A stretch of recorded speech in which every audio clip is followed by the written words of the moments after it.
നമസ്തേ. നമ്മൾ ഇന്ന് ചിന്തിക്കുന്നത് ഒരാളുടെ ജാതകത്തിൽ ആദിത്യൻ അഥവാ സൂര്യൻ ബലം കുറഞ്ഞു പോയാൽ എങ്ങനെയൊക്കെ ആയിരിക്കും എന്നാണ്. കാരണം എന്ത് കാര്യത്തിനും ഒരു പ്രതാപശക്തി കിട്ടുന്നതിന് ബലം വേണേ. അപ്പോൾ ഈ ആദിത്യന് ബലമില്ലാതെ വന്നാൽ എങ്ങനെയായിരിക്കും, അഥവാ ആദിത്യൻ ദുർബലനായ ഒരു വ്യക്തിയുടെ ലക്ഷണങ്ങൾ എന്തൊക്കെയായിരിക്കും എന്നാണ്. അപ്പോൾ ഇത് കേട്ടിട്ട് ഈ ദുർബലത ഉള്ളവർ അത് പരിഹരിക്കുന്നതിന് വേണ്ട ബോധപൂർവമായ ശ്രമമൊക്കെ ചെയ്യാൻ പറ്റും, ജാതകമൊക്കെ പരിശോധിപ്പിച്ചിട്ട്. അപ്പോൾ അങ്ങനെയുള്ളവരെ സംബന്ധിച്ചിടത്തോളം ആ വ്യക്തിക്ക് ഒരു ആത്മവിശ്വാസം വളരെ കുറവായിരിക്കും. തൻ്റെ കഴിവിൽ അല്ലെങ്കിൽ തൻ്റെ യോഗ്യതയിൽ ഒരു വിശ്വാസം ഉണ്ടായിരിക്കില്ല. തനിക്കിങ്ങനെ ഒരു കഴിവുണ്ട്, അല്ലെങ്കിൽ ഞാൻ വിചാരിച്ച ഇതൊക്കെ ചെയ്യാൻ കഴിയും എന്ന ഒരു തോന്നൽ, എന്ന ഒരു ബോധം ആ ആദിത്യൻ ദുർബലമായ വ്യക്തിക്ക് ഉണ്ടാകില്ല. പ്രതിസന്ധി ഘട്ടങ്ങളെ നേരിടേണ്ടി വരുമ്പോൾ, നമ്മുടെയൊക്കെ ജീവിതം എന്നും പ്രതിസന്ധി നിറഞ്ഞതായിരിക്കും. ജീവിതം എന്ന് പറയുന്നതാണ് ഈ ഭൂമിയിൽ ഈ പ്രാരാബ്ധം കർമ്മം പ്രാരാബ്ധ ഫലം അനുഭവിച്ച് തീർക്കുക എന്ന് പറയുന്നത് ഒരു ദുരിതാവസ്ഥ തന്നെയാണ്. അപ്പോൾ ഈ ദുരിതങ്ങളുടെ ഘട്ടത്തിൽ അത് നേരിടേണ്ടി വരുമ്പോൾ പ്രകടിപ്പിക്കേണ്ട ചില ധൈര്യമുണ്ട്, അതൊക്കെ വളരെ കുറവായിരിക്കും. അതിൽ നിന്ന് ഒഴിച്ചു മാറും. എന്നിട്ടൊരു ഭയം ഉള്ളതുപോലെ ആയിരിക്കും. ജീവിത പ്രതിസന്ധി ഘട്ടങ്ങളിൽ നിന്ന് ഒളിച്ചോടിയിട്ട് ഭയം അനുഭവപ്പെടുന്ന പോലെ ആയിരിക്കും ആ വ്യക്തിക്ക്. ധൈര്യവും ഇച്ഛാശക്തിയും കുറവായ ഇവർ ആവശ്യമില്ലാത്ത രീതിയിൽ കാരണങ്ങളൊന്നുമില്ലാതെ ഭയപ്പെടുന്നവരായിരിക്കും. എപ്പോഴും മാനസികമായും ഭൗതികമായും ഒരു തളർച്ച എല്ലാ കാര്യത്തിലും ഇവർക്കുണ്ടാകും. അതേപോലെ മറ്റുള്ളവർ തങ്ങളെ അംഗീകരിക്കുമോ എന്ന ഒരു സംശയം കൊണ്ട് തൻ്റെ കഴിവുകൾ അല്ലെങ്കിൽ തൻ്റെ ആശയങ്ങൾ, തൻ്റെ പ്രവൃത്തികൾ മറ്റുള്ളവരുടെ മുമ്പിൽ അവതരിപ്പിക്കുന്നതിന് ശക്തി കുറയും. തൻ്റെ ആശയങ്ങൾ പറയാൻ ഇവർക്ക് മടിയായിരിക്കും. ഇവർ അലസന്മാരായിരിക്കും, മടിയന്മാരുമായിരിക്കും. പല കാര്യങ്ങൾ അലസതയും മടിയുള്ളവരൊക്കെ ആയിരിക്കും ഈ ആദിത്യൻ ബലം കുറഞ്ഞാൽ. അതുമാത്രമല്ല, പിതൃസ്ഥാനീയരിൽ നിന്നുള്ള ഭാഗ്യാനുഭവങ്ങൾ കുറവായിരിക്കും. വളരെ പ്രധാനമായിട്ടും ശ്രദ്ധിക്കേണ്ടതാണ്. ആദിത്യൻ ബലം കുറയുന്നവരെ സംബന്ധിച്ചിടത്തോളം പിതൃസ്ഥാനീയരിൽ നിന്നുള്ള അനുഭവം വളരെ കുറവായിരിക്കും. അതേപോലെ അങ്ങനെയുള്ള ആദിത്യനുള്ള ആളുകൾക്ക് ആദിത്യ ദശാകാലം അനുഭവിക്കുന്ന കാലഘട്ടമാണെന്ന് കരുതുക. അതല്ലെങ്കിൽ ആദിത്യൻ്റെ അപകാരകാലങ്ങൾ, ദശാകാലങ്ങൾ അല്ലെങ്കിൽ അതിൻ്റെ മറ്റ് ദശകൾ അനുഭവിക്കുന്ന സമയത്ത് അപകാരങ്ങൾ ഉണ്ടാകുക എന്ന് വിചാരിക്കുക. അങ്ങനെയുള്ള സമയങ്ങളിലൊക്കെ ധനനഷ്ടവും പിതൃസ്ഥാനീയരുടെ ദുരിതവും, അതേപോലെ തൊഴിലാളികളിൽ നിന്ന് എന്തെങ്കിലും സ്ഥാപനമൊക്കെ നടത്തുന്നവരാണെങ്കിൽ തൊഴിലാളികളിൽ നിന്നുള്ള ഉപദ്രവവും, മറ്റുള്ളവരിൽ നിന്നൊരു ഭയവും ശത്രുദോഷവും, നയനരോഗം, കണ്ണുകൾക്ക് അനാരോഗ്യം, കണ്ണുകൾക്ക് ബുദ്ധിമുട്ട് പ്രയാസങ്ങളും ഒക്കെ ഉണ്ടാകും. അതേപോലെ അഗ്നി, ആയുധം, അതായത് വൈദ്യുതി തുടങ്ങിയ കാര്യങ്ങളിൽ നിന്നൊക്കെയുള്ള ബുദ്ധിമുട്ടുകൾ, പ്രയാസങ്ങൾ ഒക്കെ അനുഭവപ്പെടും, ഉപദ്രവങ്ങൾ അനുഭവപ്പെടും. അതേപോലെ അധികാരസ്ഥാനത്തുള്ള ആളുകളിൽ നിന്ന്, ഇപ്പോൾ സർക്കാരിൽ നിന്നോ അല്ലെങ്കിൽ അങ്ങനെയുള്ള മറ്റ് ആളുകളിൽ നിന്നൊക്കെ ഒരു ബുദ്ധിമുട്ടും പ്രയാസവും, കാര്യങ്ങൾ എളുപ്പം നടന്നു കിട്ടായിക ഒക്കെ അനുഭവപ്പെടും. ഒരു വളഞ്ഞ വഴി സ്വീകരിക്കാനൊക്കെ എളുപ്പം താല്പര്യമുണ്ടാകുകയും ആ വളഞ്ഞ വഴി സ്വീകരിക്കുന്നത് ജീവിതത്തിൽ പ്രയാസകരമായിട്ട് ബുദ്ധിമുട്ടായിട്ട് വരികയും ചെയ്യും. പിന്നെ പിത്തസംബന്ധമായ രോഗങ്ങൾ, അനുകൂലമല്ലാത്ത ആരോഗ്യസ്ഥിതിയൊക്കെ ഉണ്ടാവും. പലപ്പോഴും വിശപ്പും ദാഹവും ഒക്കെ ഉണ്ടാകുമ്പോൾ ആവശ്യത്തിന് വിശക്കുന്ന സമയത്ത് ഭക്ഷണവും ദാഹിക്കുന്ന സമയത്ത് വെള്ളവും കുടിക്കാൻ കഴിയാത്ത ഒരവസ്ഥ എന്ന് പറഞ്ഞാൽ ആ സാഹചര്യത്തിൽ ഇത് കഴിക്കാൻ കഴിയും. നമുക്ക് വിശപ്പ് തോന്നുമ്പോൾ ഭക്ഷണം കഴിക്കണം എന്നാണല്ലോ. അപ്പോൾ ആ വിശപ്പ് തോന്നുന്ന സമയത്ത് ഇത് കഴിക്കാനുള്ള സാഹചര്യത്തിലായിരിക്കില്ല നമ്മൾ. അങ്ങനെ ഉണ്ടാകുന്ന ബുദ്ധിമുട്ടുകളൊക്കെ ആദിത്യ ദശാകാലം ആദിത്യൻ അനുകൂലമല്ലാത്തവർക്ക് ഉണ്ടാകുന്നതാണ്. ഇനി ഈ ആദിത്യൻ അനുകൂലമല്ല എന്നാണെങ്കിൽ അങ്ങനെ ഉള്ള ആളുകൾ ജാതകത്തിൽ നമുക്ക് ജാതകം അല്ലെങ്കിൽ എങ്ങനെയുള്ളവരുടെ ജാതകമാണ് പരിശോധിപ്പിച്ച് ഈ ആദിത്യൻ അനുകൂലമാണെന്ന് അറിയേണ്ടത് നമുക്ക് സാമാന്യമായി അറിയാവുന്നൊരു കാര്യമുണ്ടല്ലോ.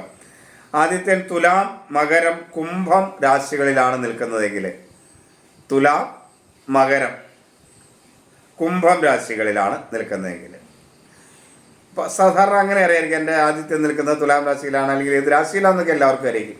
അപ്പം ഇങ്ങനെ തുലാ മകരം കുംഭൻ രാശികളിലാണ് ആദിത്യൻ നിൽക്കുന്നതെങ്കിൽ അങ്ങനെയുള്ളവർ അവരുടെ ജാതകം പരിശോധിപ്പിക്കണം. കൂടാതെ 6, 8, 12 ഭാവങ്ങളിലാണ് ആദിത്യൻ നിൽക്കുന്നതെങ്കിലും അതും മിക്ക ഒരാളുകൾക്ക് അറിയായിരിക്കും. എൻ്റെ ആദിത്യൻ 6ാം ഭാവത്തിലാണ് കേട്ടോ. അങ്ങനെയുള്ളവരൊക്കെ ആണെങ്കിൽ അവരുടെ ആ ജാതകമൊക്കെ പരിശോധിപ്പിച്ച് ആദിത്യൻ്റെ പ്രശ്നമുള്ളവരാണോ എന്നൊക്കെ അറിഞ്ഞിട്ട് അതനുസരിച്ച് മുന്നോട്ട് പോകണം.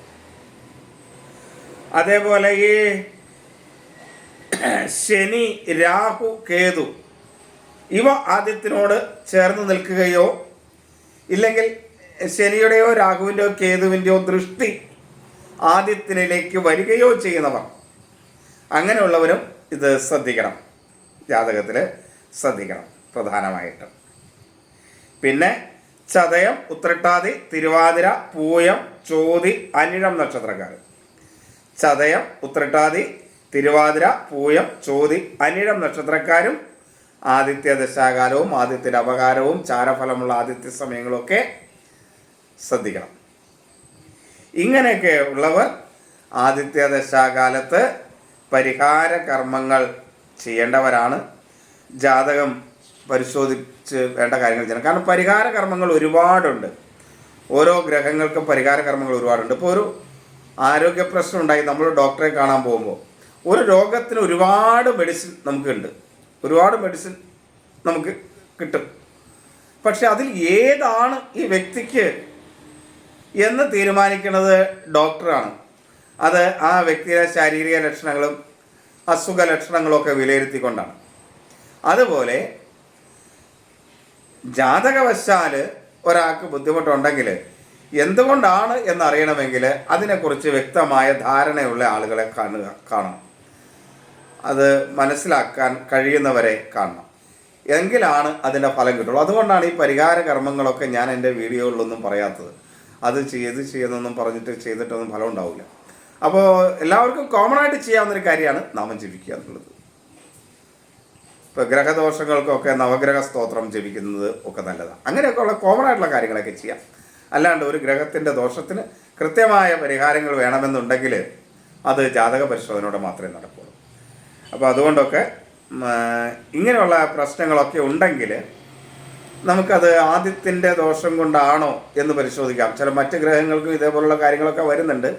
അതുകൊണ്ട് അത് ഏതിൻ്റെ ദോഷമാണെന്ന് അറിഞ്ഞിട്ട് അതനുസരിച്ചുള്ള പരിഹാര കർമ്മങ്ങളും നിർദ്ദേശിക്കുകയും അതനുസരിച്ചുള്ള പരിഹാര കർമ്മങ്ങൾ ചെയ്താലാണ് ഫലം ഉണ്ടാവുള്ളൂ. അല്ലാണ്ട് എന്തെങ്കിലുമൊക്കെ ചെയ്തു എന്നുള്ളത് കൊണ്ട് ഫലം ഉണ്ടാവില്ല. പിന്നെ ചെയ്യാൻ കഴിയുന്നത്, ഇത് കലിയുഗമാണ്, കലിയുഗത്തിൽ നാമജപത്തിന് വളരെ പ്രാധാന്യമുണ്ട് എന്നുള്ളത് കൊണ്ട് തൻ്റെ ഇഷ്ടദേവതയെ ജപിക്കുക, നാമം ജപിക്കുക, അതിന് കുഴപ്പമൊന്നുമില്ല. കുറേയൊക്കെ മാറ്റങ്ങൾ വരും. പക്ഷെ ആ ജാതകമൊക്കെ പരിശോധിച്ച് ഏത് ഗ്രഹങ്ങൾക്കാണോ ദോഷമുള്ളത് ആ ഗ്രഹത്തിന് അനുയോജ്യമായ ദേവതയെ പ്രീതിപ്പെടുത്തുന്നതായ നാമജപമോ അല്ലെങ്കിൽ അനുഷ്ഠാനങ്ങളോ ആചരിക്കുന്നത് ദോഷങ്ങളെ കുറച്ചുകൂടെ വേഗതയിൽ കുറയ്ക്കുന്നതിന് വേണ്ടിയേ സഹായിക്കും.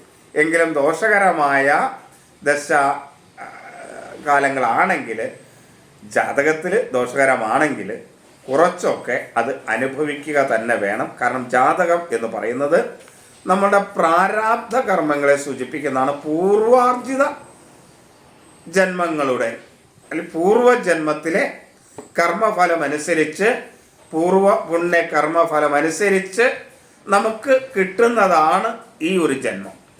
അപ്പോൾ ഈ ജന്മത്തിൽ അതിൻ്റെ ആ പ്രാരാബ്ധം കൊണ്ടാണ് നമ്മളിവിടെ ജനിക്കുക. അപ്പോൾ അതിൻ്റെ കുറേയൊക്കെ അനുഭവിക്കാതിരിക്കാനായിട്ട് ഒരു മാർഗമില്ല.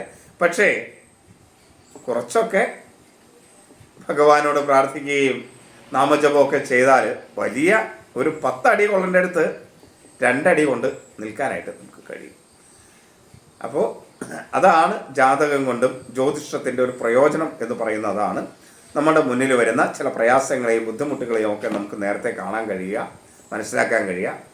അത് വരും എന്ന് പ്രതീക്ഷിച്ച് നമ്മൾ അതിനെ നേരിടുന്നതിനാവശ്യമായ ആത്മബലത്തോടു കൂടി ഇരിക്കാനായിട്ട്, മാനസികമായി സജ്ജമാക്കാനായിട്ട് കഴിയുക. ഒരു പ്രശ്നം വരുമ്പോൾ പെട്ടെന്ന് വരുന്നതിനേക്കാൾ നല്ലത് അങ്ങനെ വരാൻ സാധ്യതയുണ്ടെന്ന് അറിഞ്ഞിട്ട് അതിനെ നേരിടാൻ തയ്യാറായി മാനസികമായി സജ്ജമായാൽ ആ വരുന്ന പ്രശ്നത്തെ നമുക്ക് വളരെ എളുപ്പത്തിൽ നേരിടാൻ കഴിയും. അതൊക്കെയാണ് ജ്യോതിഷത്തിൻ്റെ പ്രയോജനം. അപ്പോൾ എല്ലാവരും നാമജപമൊക്കെ ദിവസം നടത്തി എല്ലാ കാര്യത്തിലും മുന്നോട്ട് പോകാൻ ശ്രമിക്കുക. ജാതകത്തിൽ ആദിത്യ ദോഷമുണ്ട്, ഇങ്ങനെയുള്ള അനുഭവങ്ങളൊക്കെ ഉള്ളവർക്ക് ജാതകമൊക്കെ ഒന്ന് പരിശോധിപ്പിച്ച് അവർക്ക് ഏത് ഗ്രഹത്തിൻ്റെ ദോഷമാണെന്ന് മനസ്സിലാക്കി അതനുസരിച്ച് പരിഹാരങ്ങൾ ചെയ്തും മുന്നോട്ട് പോവുക. എല്ലാവരെയും ഈശ്വരൻ അനുഗ്രഹിക്കട്ടെ എന്ന് പ്രാർത്ഥിക്കുന്നു. എല്ലാവർക്കും നമസ്തേ.